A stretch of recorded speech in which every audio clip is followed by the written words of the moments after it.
Islam and greetings, Moors.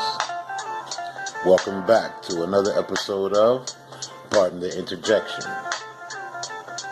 I am your host, Supreme L. I would love to give high honors to Prophet Noble Drew Ali and all the active Moors in their due diligence in the upliftment of fallen humanity. We have a special show today and a special guest. It's always a pleasure that I have him on. And we will be getting him on the line very, very shortly here.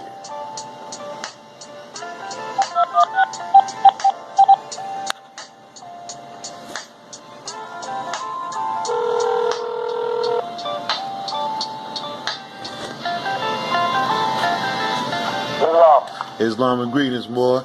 We have on the phone, family, that good brother that always speak nothing but pure light. We have that brother Kudjo Adwo L.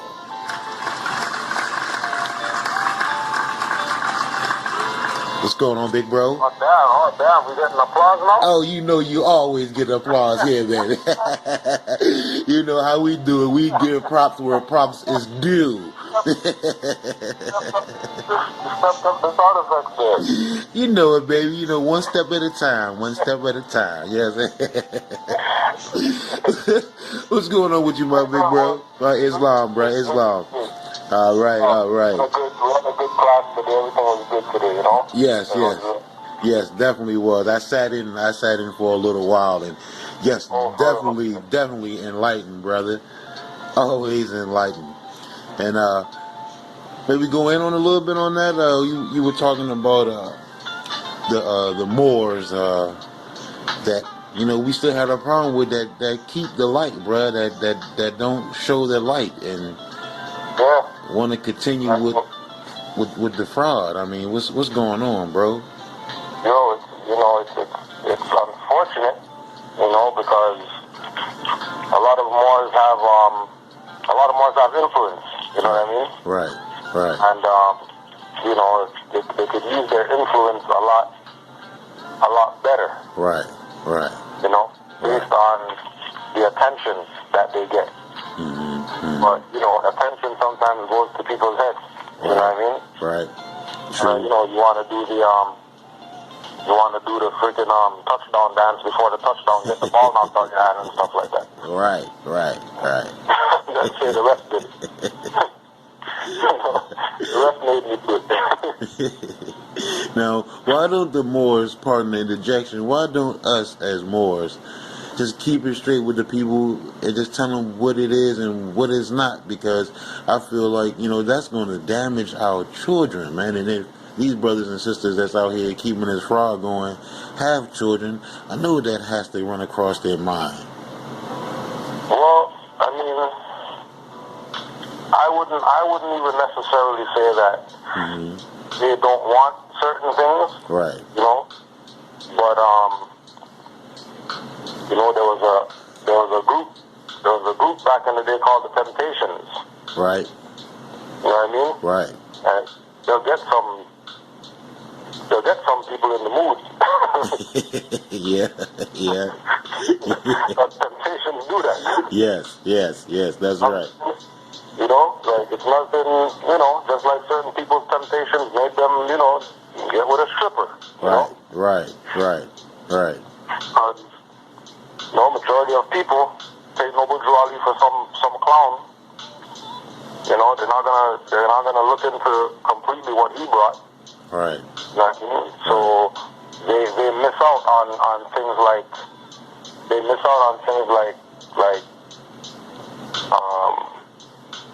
your mastery of the lower self, for example.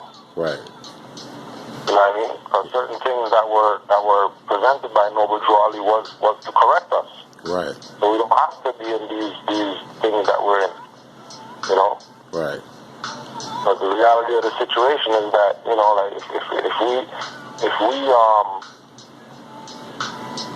we look at this thing for our posterity, right? then you wouldn't do things that make them think it's okay to be corrupt. Right. I mean, you would do the things that will make them see that, oh, you know, my whoever was a little bit corrupted. I'm gonna make sure, you know, that I don't go that route. Right. You know.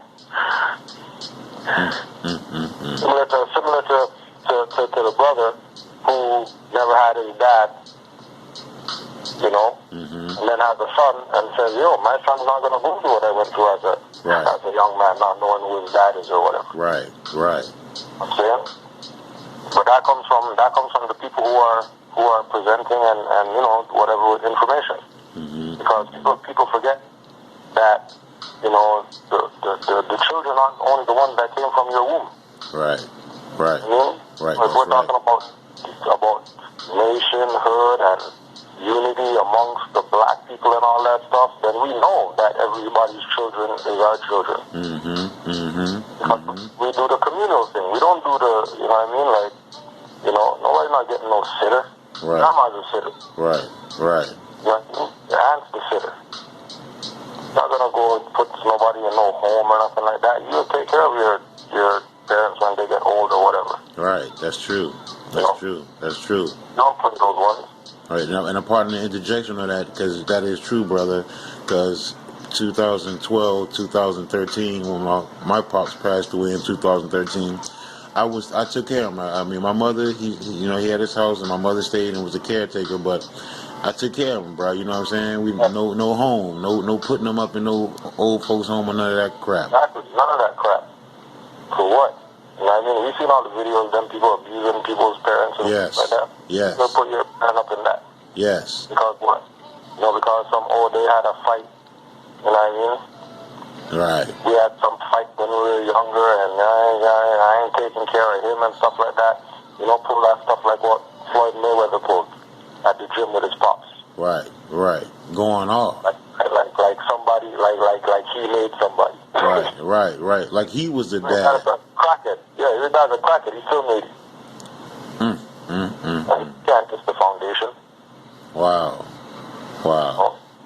But, you know, it is what it is. Yeah, that's true. And the sellout is thick, bruh. Yeah, the nigger industry is deep, yo. Deep. The nigger industry is no joke, bro. And like I was expounding on you, or with you earlier to you, man, that we gonna stay here as long as they keep calling themselves niggas and black people. Yeah. You know, Mars are going nowhere because we gotta correct this mess. Yes. We're the only ones that can correct the mess. Right. That's right. Right, because when what else gonna fix this mess right here? Right. This Negro problem. You know, even half the people who claim that they're here to fix the Negro problem are perpetuating it.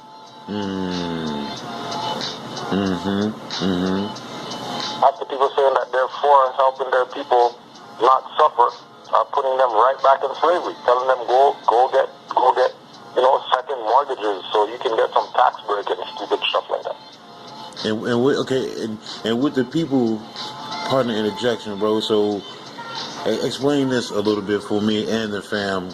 When so many people try to get it twisted, when the prophet says we do have interest or a stake in the birth certificate, but some try to buy that or get fiat for that.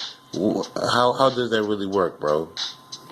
Well, the main problem is that he never said birth certificate. He said name. He said slave name. Well, the fact that they're chasing after a birth certificate lets you know where their allegiance is, because he said slave. He said don't throw away your slave name. He never said don't throw away the birth certificate or do anything with the birth certificate. Right. Knowledge, people. Knowledge. Right. So him making that statement was because yes, as so-called Aboriginal indigenous people, right, who were denationalized and given names that don't belong to them,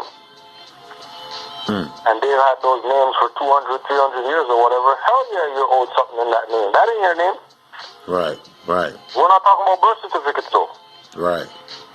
We're talking about the name itself, the fact that you are called Johnson, Jeffrey, whatever. Right.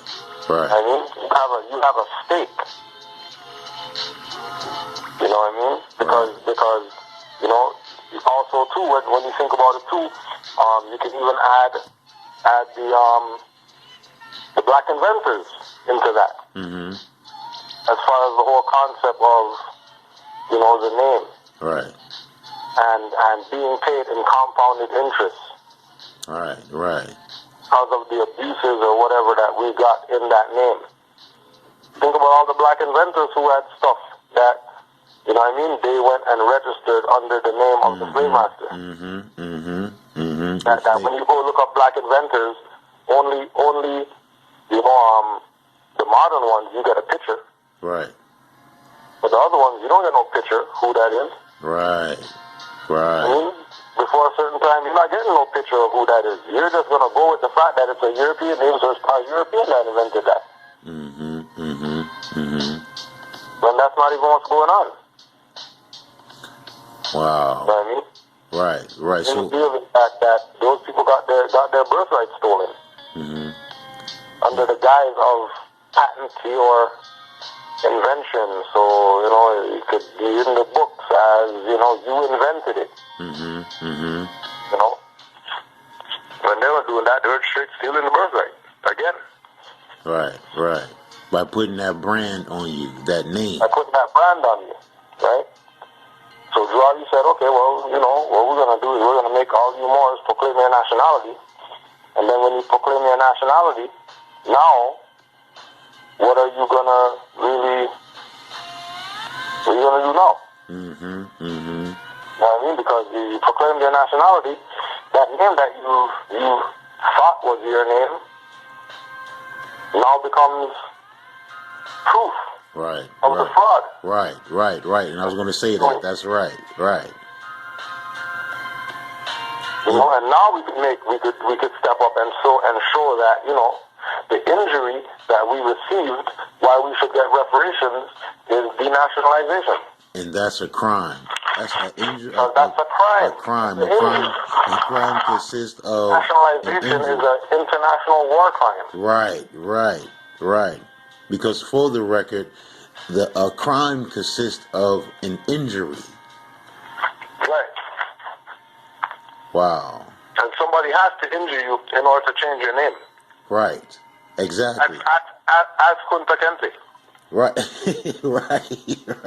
Yeah. Exactly. Right. Ask Kunta if he got injured. Right. In order for him to go from Kunta to Toby. Ask him if he got injured. I bet you he got injured. Right. I mean, and even though we may not have the physical whip scars, we are scarred mentally. Right. But then again, you know, you have to look at it on the other side. That, you know, if people are going to claim that they got injured, right? But then they're going to go buy a whip, right? Right. Then you never really got injured. Right, that's true. Because, I mean, why would you go buy a whip? Right. Huh? You could buy a car, you could buy a mode of conveyance, you could buy, but when you start buying whips and stuff like that, you know, you're admitting that you're down with the whip. Right. Now, No, I wanna not change up the combo because this is a great one, but I've heard a brother say something that had to be like not really smart. You know what I'm saying? And he said something about there was no books in the 1800s. And I just found that really amazing, bro, because if there was no books in the 1800s, where did the papers and things like this of the Constitution and the Articles of Confederation and things of that matter and Articles of Association, and where would these come from? Because there were books I mean, books date back before 1800. Yeah, well. See now, it's really finesse mastery. Right. Okay. Right. Okay. So so if we look at this from the perspective of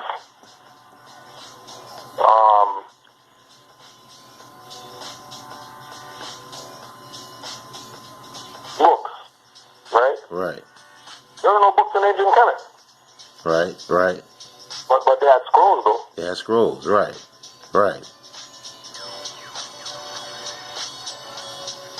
Which was material of reading. Right? So for the fact that they had scrolls, you know what I mean? You can't make a statement like that. They didn't have books. Right. You know what I mean? Because you know, once it's literature, it doesn't have to be binded. Like that in the context of a book. Right. Be considered. Right. Something to read. A newspaper isn't a book. Right. You read those. But you read them. Right. That's right.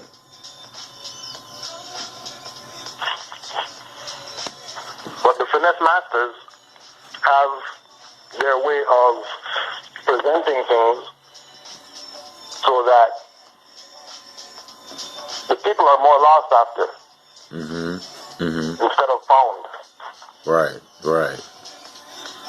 Because once you have the people lost, then you could control them. Right. That's right. Once you have the people lost, you could tell them anything, and they'll just go with it because they're lost. That's right. You can control the mind. They don't care. Literally.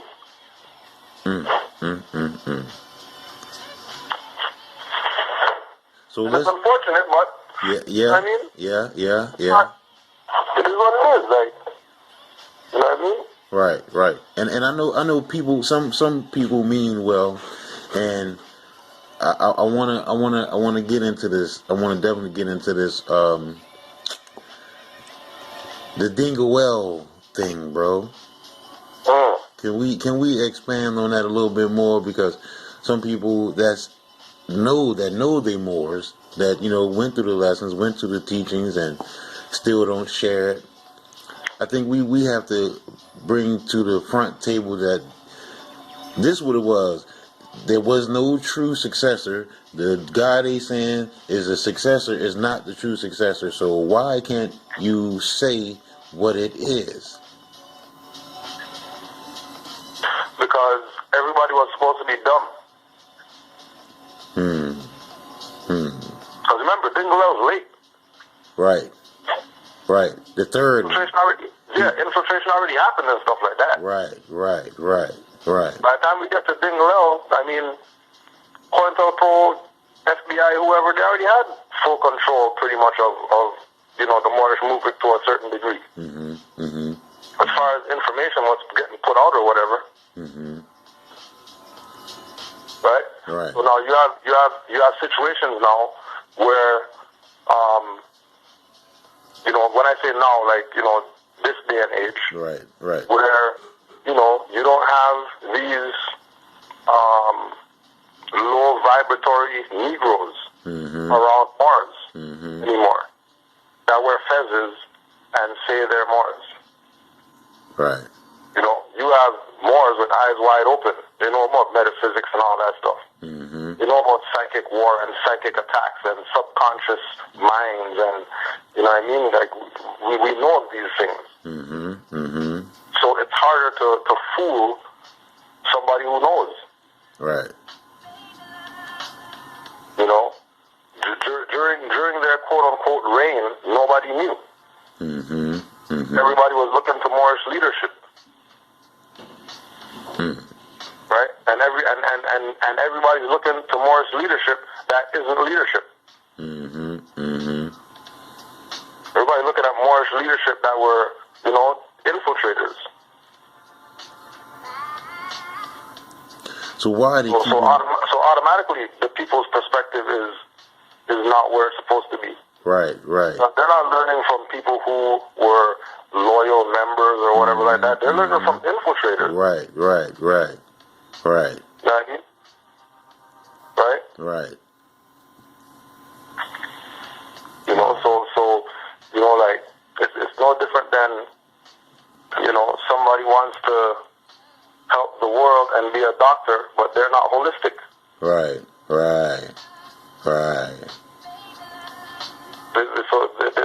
So they're taught by the guy who pushes pills. And the guy who pushes pills doesn't talk about plants. Right. Unless they extract it and make a pill of it. That's right. But they don't talk plants. They only talk pills. Right. So that's in line with Moors that always talk, prophet, some name that's not Noble Drew Ali's name, reincarnated. That's the pills. Right. That's the artificial drugs. Right. Because Drew Ali himself said that there's one prophet. So why is he saying that there's one prophet for it? Because he foresaw that there was going to be all these Moors claiming to be the prophet. Right. And he's a prophet, so he saw that coming, and he put certain things in place so Moors who study him would know what the clues are. To understand who's who and what's what, so you don't get gamed for 1,500 and 5,000 for packages in 2015. But Moors didn't listen to that because they're busy listening to, everybody in Noble Drew Ali plenipotentiaries. And they're listening to all these other people. Nobody's talking about nationality. Everybody's talking about freedom and liberty and rights, and nobody's talking about nationality. And people listening to them. When this man came in 1913 to 1929 telling these people that they have a birthright, and that they're not Negroes and blacks and colored people, and they're still calling themselves colored people. Right? And when we say calling themselves colored people, somebody who says something like, my name is L B, or my name is L, or my name is B, right?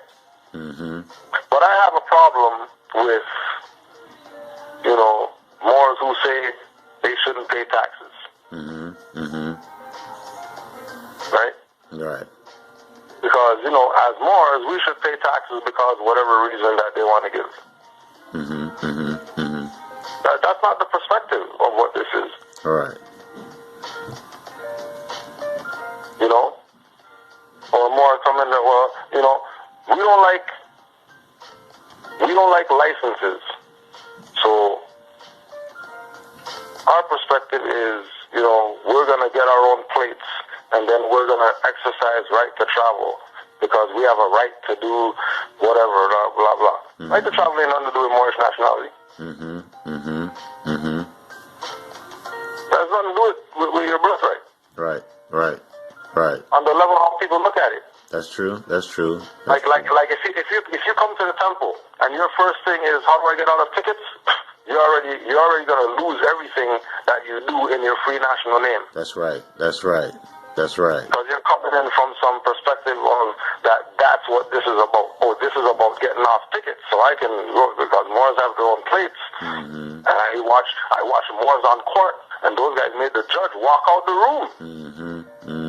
The save me attitude. Save me. Jesus didn't do it, but somebody else, please save me. There's no savior going on right now. Right, bro. Right. You have to save yourself. And again, it comes back again to these Moors, call themselves reincarnated, and they're from the most adeptest of adept chambers of the Moor Science Temple. Right? But they're not going to give people the Red Book. Right. That tells them that the priesthood, which is the heads of whatever, right? No, the priesthood isn't, the people who, are the shamans and the witch doctors and the, and they're the priests and the high priests and all that type of stuff, right? Those aren't the priesthood. The priesthood are the individuals who are the heads. Right. The people who have the grand titles, that's the priesthood. Right. And the Red Book tells you that the priesthood is dead. As a doorknob. So if the priesthood is dead, what do you need Grand Sheik for? Right. Unless the position of the Grand Sheik is to be used by the people. Right. Right. Based on how they want to exercise their nationality and birthrights. Because it's their birthright.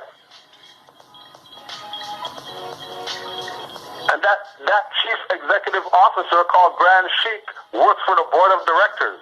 Right. Which is the Moorish nation. He's not a CEO because I want to be. He's CEO because we, grand governors, grand sheiks, whoever said that they went through the quote-unquote adept chamber of the Moorish Science Temple of America, their job is to work for the people. Their job is not for them to say that they are the reincarnated Noble Drew Ali so people could follow them. Wow. Wow. Wow. To follow them. You want followers. People don't realize why people don't realize why the people who claim to be, you know what I mean, whatever, that are infiltrators, right? Right. They don't get why they always come at Kudjo. Because it's different with me. Because I actually went through that chamber. Right. Like all the Moors who are the heads in every Moorish whatever. Right? Right. That went through an adept chamber in wherever they belong to. Right? Right. This is information from inside the chamber. That Drew Ali said, don't talk about stuff that's going on in the chamber to people who aren't whatever. But we have to talk about it. Because this thing's so corrupted right now that if we don't put everything on the table, the corruption is going to make the European here longer. Because people are going to have the wrong concept of what being a Moor is. Right. That's true. And that wrong concept allows the European to be here and act in aggression. Okay. Can I pardon the interjection? I found something. And and it is coming out of the Red Book. Thank you, brother. All love be to you for that. Chapter 8, the Council of the Seven of the World. And this, we're going to say, they say verse, we say sentence. Number 16. And I begin. The night is dark. The heart of India calls for light. 17. The priesthood cannot be reformed. It is already dead. Its greatest needs are graves and funeral chants. And that's coming. And that's coming straight out of the Red Book. How real is that? How real is that? Like let's really let's lay out all the stuff that we know about what has been presented as, you know what I mean, information for our enlightenment. Yes. Right? From metaphysics, the highest celestial whatever, right? To the most mundane, go somewhere every whatever day it is from this time with a book, pay your tithe, and then that's what your religion, spirituality, enlightenment is. Right. So let's look at it on all the levels. So all the stuff that we know that we've studied, we find all the key points of everything, right? And we lay it all out. Okay? Yep. We're not going to find something as impactful because the fact that the information being presented is brought by Noble Drew Ali makes it a whole different situation. some guy who went to some school and found some information, and then he decided that, this information is going to help my people, so I'm going to, present this information for them so they can better themselves. Right. So they joined the organization called the Moorish Science Temple, and we say Islam, and we say that we're Moors, and this is the best way to be, a citizen, American, whatever like that.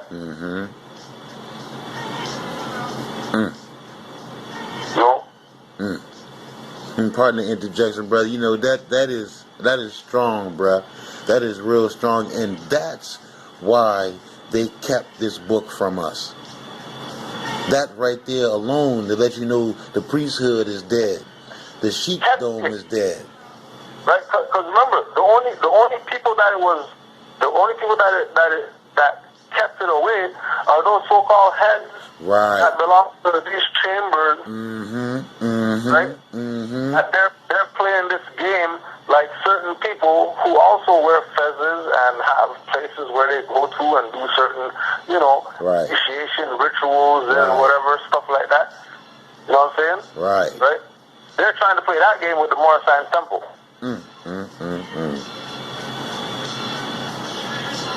When Juali said that, I took away all the secrets. So if you took away all the secrets, why is there an Arab chamber with secrets? Right, exactly, bruh. So Juali said he took away all the secrets. I came and I took away all the secrets. So that means everything's supposed to be known. Yep. Right? Why? Because the priesthood's dead. Ain't nobody gonna tell you nothing. Either you go there, learn it for yourself, or you won't know. Because ain't nobody coming that's gonna be saving you. Because the priesthood's dead. Right.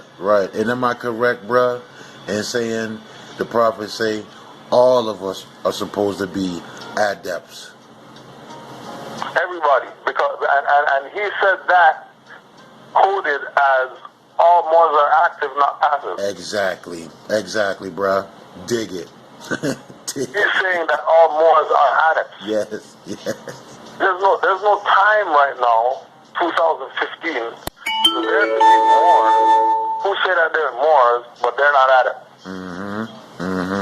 If you say that you're Moor, then don't be asking me about how to. Right. That's right, bruh. The only way we how to is when we both don't know how to, and we come together under our nation, unity, and we make the how to, or what we don't know how to. Right. And then move forward on that unity. Not, we figured that out, so okay, bye, have a good day, and then you go be singular again. After you just unified. Right. Like how are you going to unify to do something, and then after the thing's done, you're going to go with everybody's going their separate way. Right. That's asinine.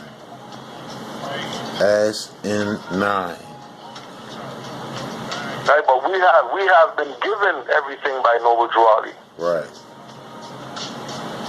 Everybody's supposed to know. Nobody's supposed to be having questions. And if people have questions, they have to seriously question the leadership of the Moorish movement. The ones who said that they're leaders, but you could go research yourself, you're going to see that there's nothing. They never put out nothing. There's nothing on them. Right. Got no videos out there, no books. They didn't do no lectures anywhere. They're just housed in this building called Moorish Science Temple, and you don't know about them. But they're Arab chamber. So when they're in the Arab chamber, they get a sheikhdom certificate. Right. So if you have a sheikhdom certificate, right? If you have a sheikhdom certificate, right? Right. That means that you've gone past third heaven.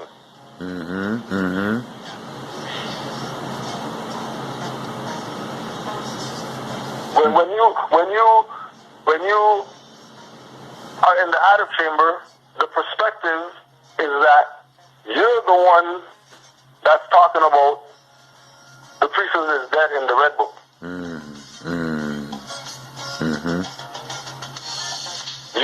you talking to you. Right. Right. You read the red book and say, oh yeah, the sages of the seven, whatever. Well, the only people I know around here who use seven is Mormons. That's right. That's right. That's right. Okay, so there's this group of Mormons that go meet. Right? Right. That then this group of Mormons that are going to go meet, everybody's going to give their perspective or whatever. Right? Right. And then, there's going to be a consensus among the group. Right? That's government. Wow. That's it. That's the Morris Knights Temple of America. That's it, bro. That's it. On an earthly level. Well, pardon me, bro. We got about 3 minutes on here. I want to ask you this, bro, because you said something in one of your videos you did, and speaking on, pardon me, the prophet, since he is the topic 2 of this show today. You said that if any reincarnation was to happen, it would definitely come back not in a grown-ass adult, but in a baby, a pure, clean, virgin baby. Wouldn't that be more right? Right. You know what I mean? Can you remember? Go ahead. If it's a reincarnation, right? That means it knows it's coming. Right. Right. It knows it's going to be coming into the realm of earth. Right. Right? Right. So if it knows that it's coming into earth, and it comes into the body of an arrow, that's a movie. Right. Right. But the reality is that it's only going to be a child. Right. Because the reality is that the people have been played by the priesthood. That's death. And there is no coming back from that grave. Zero. At all. Zero coming back. All right. I thank you more for all that you do, bro. I appreciate you, brother, and I thank you, bro. And I want to say, fam, it's always been a pleasure and always will be a pleasure. Definitely having Brother Kudjo on the show, man. It's always going to be a pleasure. Thank you, brother, and it's going to be done again. Good love, Mark. All right, peace and love. We have Kudjo Adwo, Canaan Land Moors, brother, and that's always a blessing that we have him on here. I really appreciate that. It's a cut and paste thing, baby, and I'll get back with you shortly. Peace, Mark. Peace. Well, this is going to take us to the top of that show and the bottom of this hour. And my babies are up now, so I had to get them. That's why I had to cut the show short. But, it's our babies. We love them, and that's what we do. And, it's always been and always will be a pleasure every time, we do this. So, I would love to say, it's not hard, family. We can do it. We can definitely do it. And we can always, come up out of this muck and mire. We don't have to suffer. We don't have to suffer through this. So, like I say, don't believe me. Go. Check it out for yourself. And you'll be amazed at the jewels you'll find on your treasure hunt. I love you, Moors. Islam. Peace and love forevermore.